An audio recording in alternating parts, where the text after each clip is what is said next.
Hello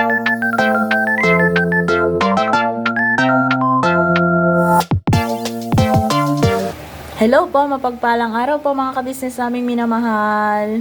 Please pakisupport po mga kabisnes. Please like, share, and subscribe.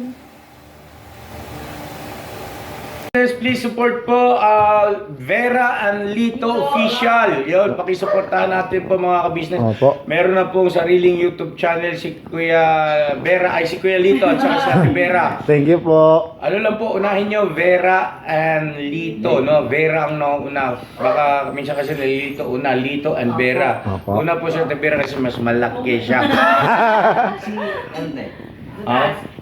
So yun na mga kabisnes, salamat po ha, supportahan natin sila. Thank you so much.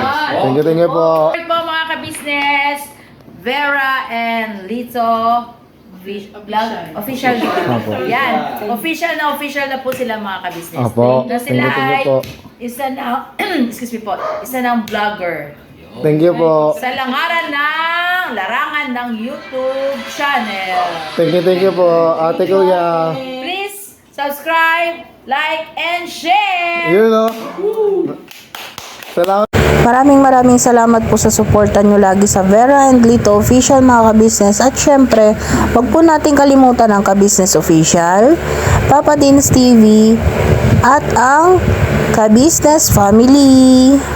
At syempre po, isama po natin lagi ang mga kagwangs mga kabisnes. Andito po ang ating Kagwang by Papaya Official, Kagwang Bong Official, Kagwang Boogie Official, Kagwang Boknoy Official, Kagwang Bornok Official, Kagwang Damulag Official, Kagwang Estong Official, at syempre Kagwang Entoy Official.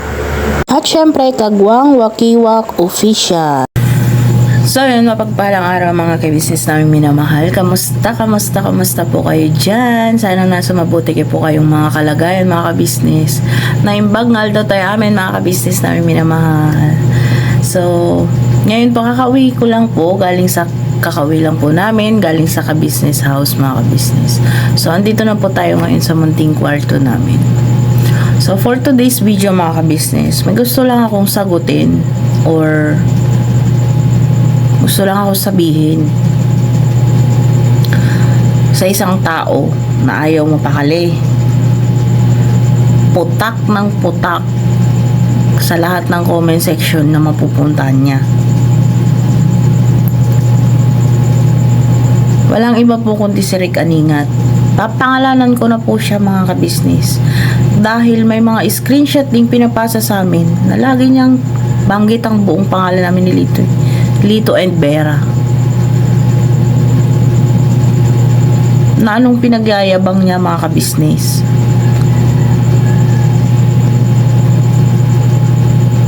Na noon daw sinasabi kong mas gusto ko talagang nasama sa mga bulag.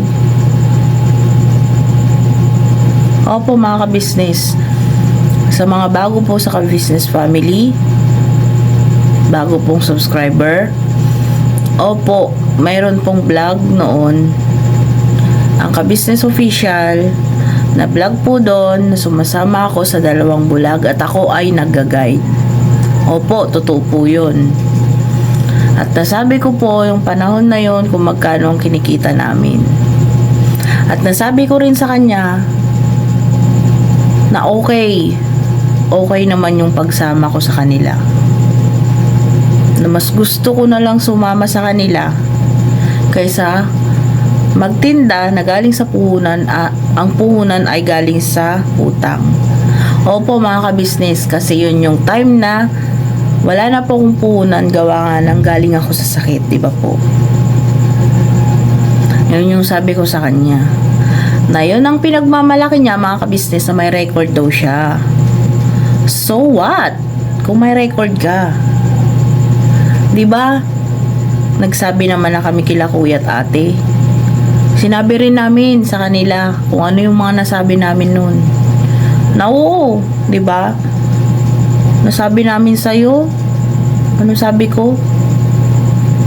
Yung unang bigay nilang puhunan, saan makakarating yun? Nagbabayad ako ng bahay, tubig, kuryente. Yun ba yung mga na-record mo? Eh, yung mga sinasabi mo, na-record mo rin ba? Niyayabang mo yan eh, sa lahat ng comment section pupuntahan mo. Oo, ngayon lang ako nagsalita. Pakatagal mo nang dumadada eh. Comment section ni Boss Buds, 'di ba? Tsaka ni Boss Renji. Doon ka unang pumapasok noon sa mga comment section nila. Ngayon, kung saan may comment section at kung saan may live, doon ka napunta. Na kahit hindi yun yung topic, isinisingit mo. 'Di ba?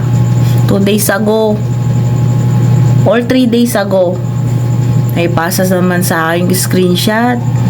Dinadawit mo na naman pangalan namin. Bakit? Yun nga, si Damo ang una mong sinabi.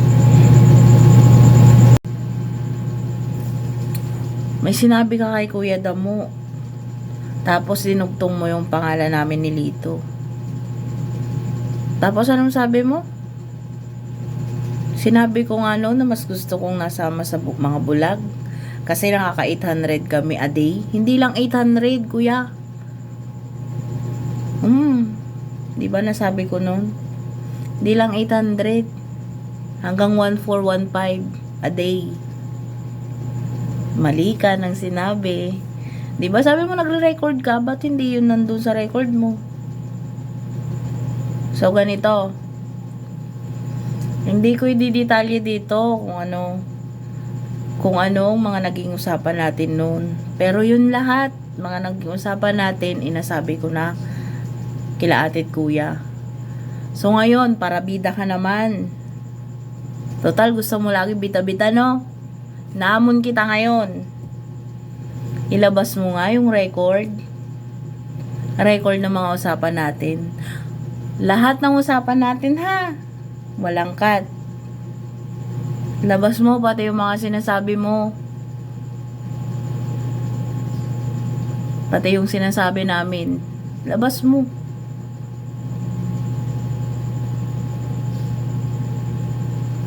Na nung time na yon na may nasasabi ka sa ka-business family, eh di ba yun yung time na labas-masok ka pa sa ka-business house? Nasama ka pa kung saan sila pumupunta nun, di ba? Ngayon, para bidang-bida ka, di ba? Ilabas mo. Total yan naman lagi mong pinagyayabang, di ba?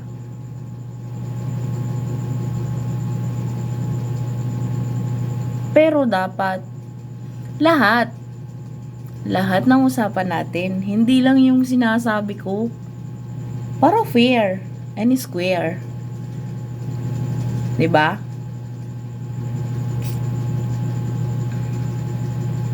Sa anong sabi mo? Nung nagtapat kami kila kuya at ate? Scripted? Nandun ka ba nun? Galing mo naman. Papalakpakan kita. Scripted? Galing mo kahit wala ka. Mangungula ka ba? Aba, hindi mo nasabi. Sana pinahula ko sa'yo kung kailan kami magkaka-YouTube channel. Kasi di ba dati, pinipilit mo na kami agad-agad mag-YouTube channel, di ba? Kahit nung umuwi kami ng probinsya, di ba tumawag ka? Na anong pinipilit mo, doon na kami mag-focus. Huwag na kaming bumalik. Kasi pag namasukan ako sa ka-business family, kakawawain lang ako. Hindi naman ako tutulungan ng mga babae doon, di ba? Lalo-lalo na yun si Junjun. Arte nun, di ba? Oo, sige nga. Kung talagang naka-record lahat, labas mo. Mga ano pa lang yun. Yung mga usapan natin yun. Hindi pa yun mga buo. Dapat yung buo ha. Kuya Rick. Ano sabi mo nun? Total, kaibigan mo naman na kami. Kaya lagi ka pumupunta dun sa amin. Yun pala, may purpose ka.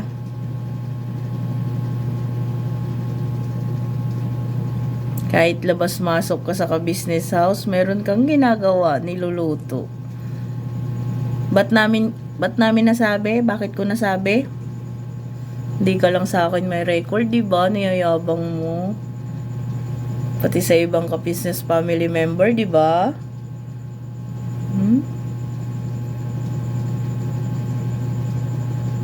Tapos sasabihin mo, ginagamit namin kayo para magka-content. Ito oh. Thank you. Nagka-content ako ngayon. Hindi na ako mag-iisip masyado. Iisipin ko na lang kung ano yung mga naging usapan natin nun. Di ba, kuya?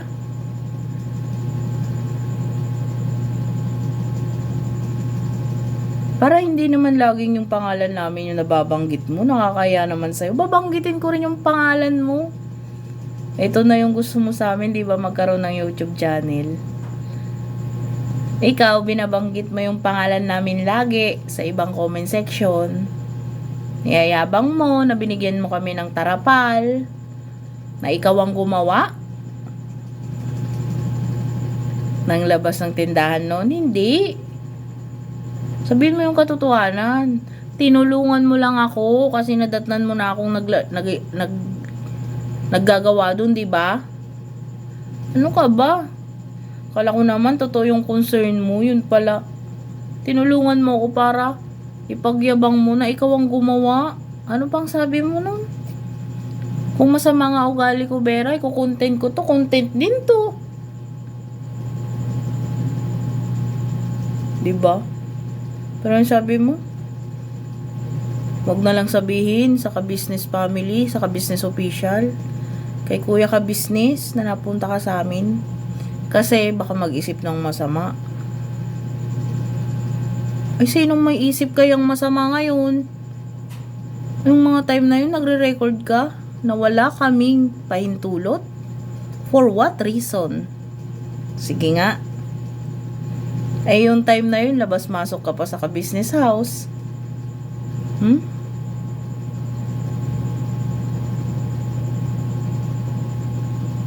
Anong reason mo? Di ba niyayabang mo, may mga record ka? Nung time na yun? Sige nga. Para totoong bida kami. Di ba lagi mo kami binibida? Lagi mong pinapasok yung pangalan namin. Kahit hindi naman yun yung pinag-uusapan nyo. Sige nga. Antayin ko ha. Rick Aningat. Pinapangalanan kita kasi pinapangalanan mo rin kami lagi, di ba?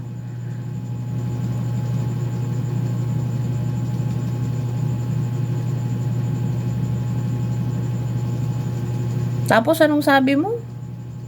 Pinipilipit yung bibig namin, yung dila namin para magsalita. Sa laking kunto, mapipilipit ba nila yung dila ko? Sus ko, Mariusip.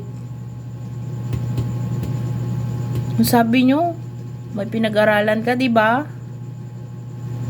Hindi kayo na level sa mga ob-ob. Ba't di mo naisip na paano mapipilipit yung dila ko? Naman.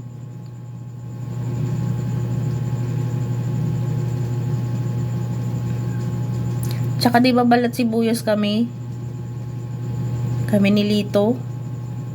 Paano kami madidiktahan?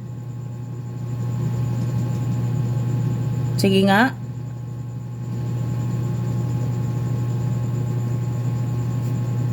One plus one lang yun.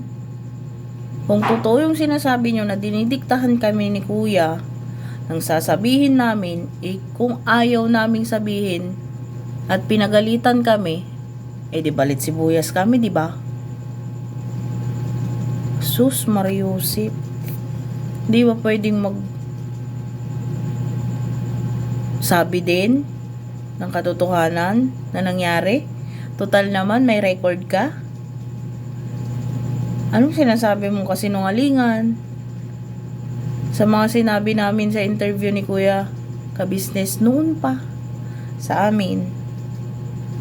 I think mag-iisang taon na yun eh. Pero hindi ka makamove on. 2 days, 3 days. Nakita ko yung screenshot na pinasa sa akin. Na binabanggit mo na naman ang pangalan namin ni Lito. Kakatuwa ka naman. Hindi ka nga nagba-vlog sa YouTube channel mo ng about sa amin. Pero saan ka pumuputak? Anak ng toko. Putak ka ng putak sa mga comment section kung saan ka masuot. Alam mo ba yon? My goodness.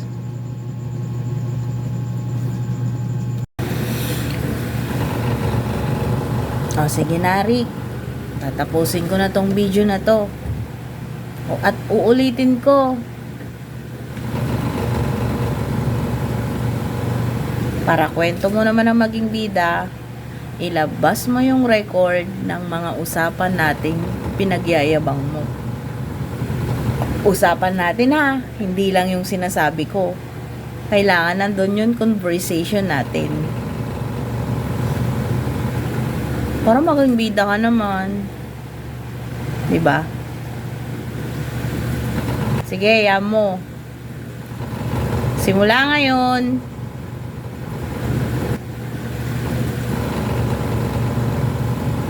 papalag kami. At sasagot kami sa inyo. Tignan lang natin.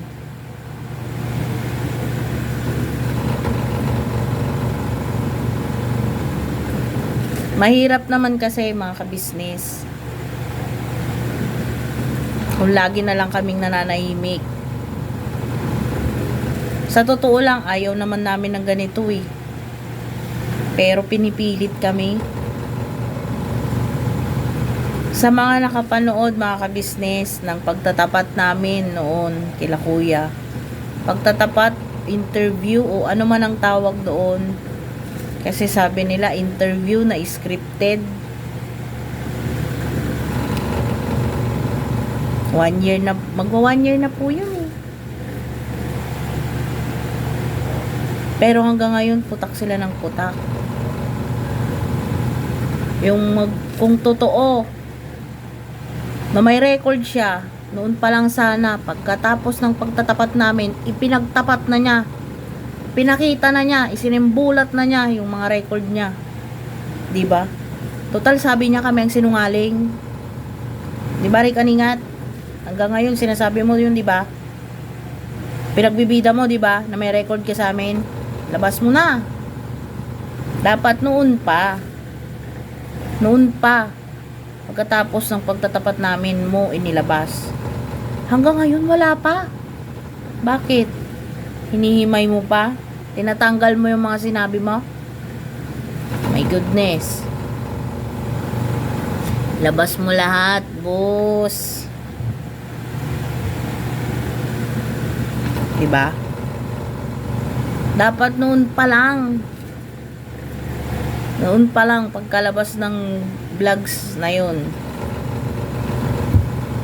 Diba nag-comment ka na may record ka? Ba't hanggang ngayon hindi mo nilalabas? Diba lagi mong ginaano? Yan, hindi mo nilalabas. Labas mo. Labas mo. Ayan ha. Salamat sa content. Salamat.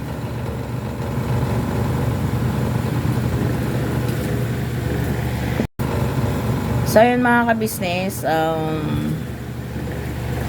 hanggang dito muna tong vlogs ko mga kabisnes. Ako naglabas lang ako ng saloobin din kasi hindi siya natigil mga kabisnes. Sa comment section ng mga iba, sa live ng iba. Yan, pinapangalanan niya kami na ano, kung anong maisingit niya eh. Kami, ako, nanahimik mga kabisnes. Pero 3 days or 4, basta nasa ganun, ilang days pa lang, yung screenshot at pinasa sa akin kasi may date naman yun eh.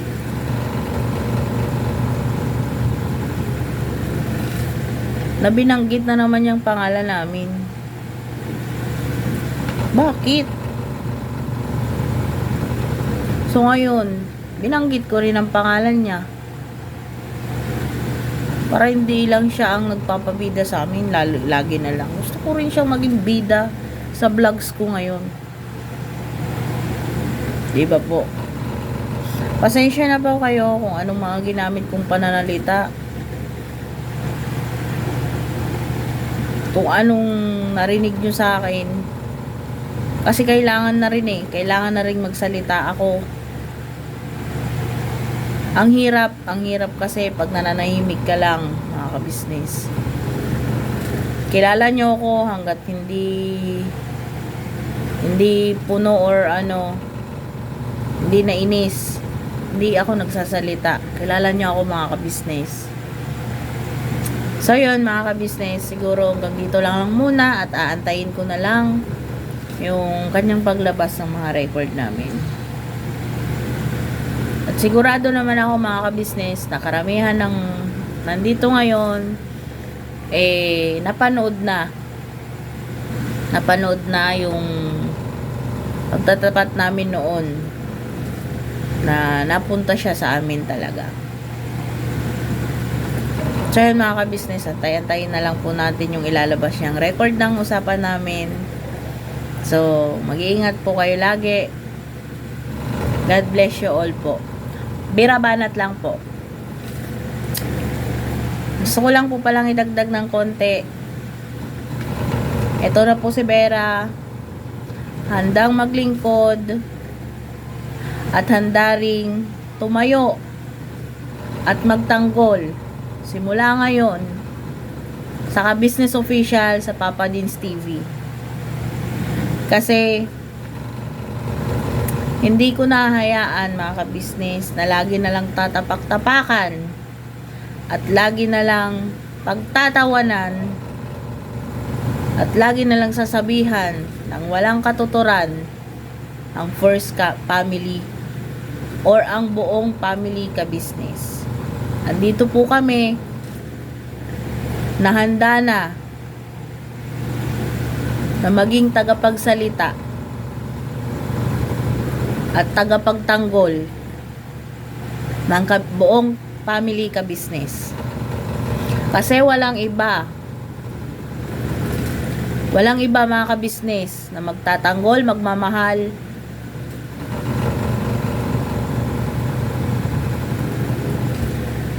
ng ganito sa family ka-business. Oo, although daming subscribers na nagmamahal, na nagpapaabot ng kung ano-anong sinasabi ng nila tungkol na masasama sa family ka-business. Maraming salamat po. Pero kasama nyo na po kami ngayon sa magtatanggol at patuloy na magmamahal sa ka-business official, ka-business family, Papa Dins TV. At syempre sa buong family ka-business, mga ka-business. Aasahan nyo po yun, mga ka-business. Nandito na po ako. Eto na po ang bagong Vera na makakasama nyo. Ang iyakin, ang baboy, ang sinungaling, at sip-sip na sinasabi nila sa ka-business family. Wala daw nagagawang mabuti. Ito na po ngayon ang inyong lingkod. Simula ngayon.